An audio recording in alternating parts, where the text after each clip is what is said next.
Time and ஒர்க்கில் மாறல் கணக்குகள் அப்படின்றதுல வர இந்த சம் பாருங்கள். ஒரு இராணுவ முகாமில் 800 வீரர்கள் இருக்கிறார்கள்.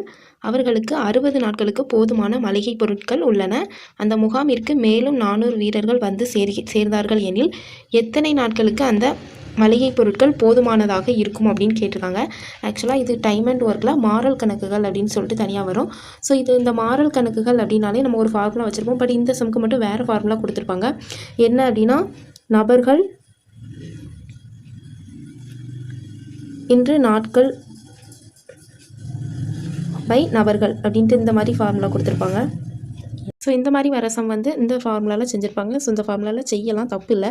பட் என்ன அப்படின்னா, நம்ம வந்து ஒவ்வொரு சமுக்கும் ஒவ்வொரு ஃபார்முலா வச்சோன்னா நமக்கு வந்து டக்குன்னு அந்த ஃபார்முலா வந்து ஞாபகம் வராது. ஸோ இந்த மாறல் கணக்குகள்னு சொன்னாலே நமக்கு தெரிஞ்ச ஒரே ஃபார்முலா என்ன அப்படின்னா, ஆட்கள் இன்று நாள் மணி நேரம் டிவைடட் பை வேலை ஈக்குவல் டு ஆட்கள் நாள் மணி நேரம் டிவைடட் பை வேலை. அதாவது நம்ம எப்படி படிச்சிருப்போம்னா, M1 day 1 T1 divided by W1 equal to M2 D2 divided by W2. இந்த மெத்தட் தான் நம்ம மாறல் கணக்குகள் எல்லாத்துக்குமே படிச்சிருப்போம். பட் இது ஒன்றுக்கு மட்டும் டிஃப்ரெண்ட்டாக வரதுனால நமக்கு மேபி அந்த ஃபார்முலா மறந்துடலாம். ஸோ நம்ம இதை வச்சு இதை எப்படி போடலான்னு பார்க்கலாம். ஸோ எவ்வளோ ராணுவ வீரர்கள் இருக்காங்க அப்படின்னா, 800 ராணுவ வீரர்களுக்கு 60 நாட்களுக்கு போதுமான உணவு இருக்குது.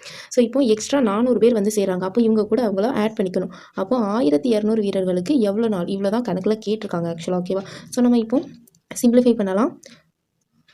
1 12 12 5 12 60 வரும். ஸோ என்னஞ்சா 40. ஸோ 40 டேஸ் வந்து அந்த மளிகை பொருட்கள் வந்து எக்ஸ்ட்ரா இருக்குன்னு கொடுத்துருக்காங்க. ஓகேவா? இந்த ஃபார்முலாவில் உங்களுக்கு ஓகேவா இருந்துச்சுன்னா செய்யுங்க. பட் வந்து ஒவ்வொரு சம்க்கும் ஒவ்வொரு ஃபார்முலா பார்த்தோம் அப்படின்னா நமக்கு வந்து கன்ஃபியூஸ் ஆகும். அதுக்கு தான் நம்ம இது வந்து நம்ம மாறல் கணக்கு எல்லாத்துக்குமே இந்த ஒரு ஃபார்முலா தான் பார்த்துருப்போம். ஸோ இதை வச்சு இதை எப்படி பண்ணலாம் அப்படின்றத இந்த வீடியோவில் பார்க்கலாம். ஓகே.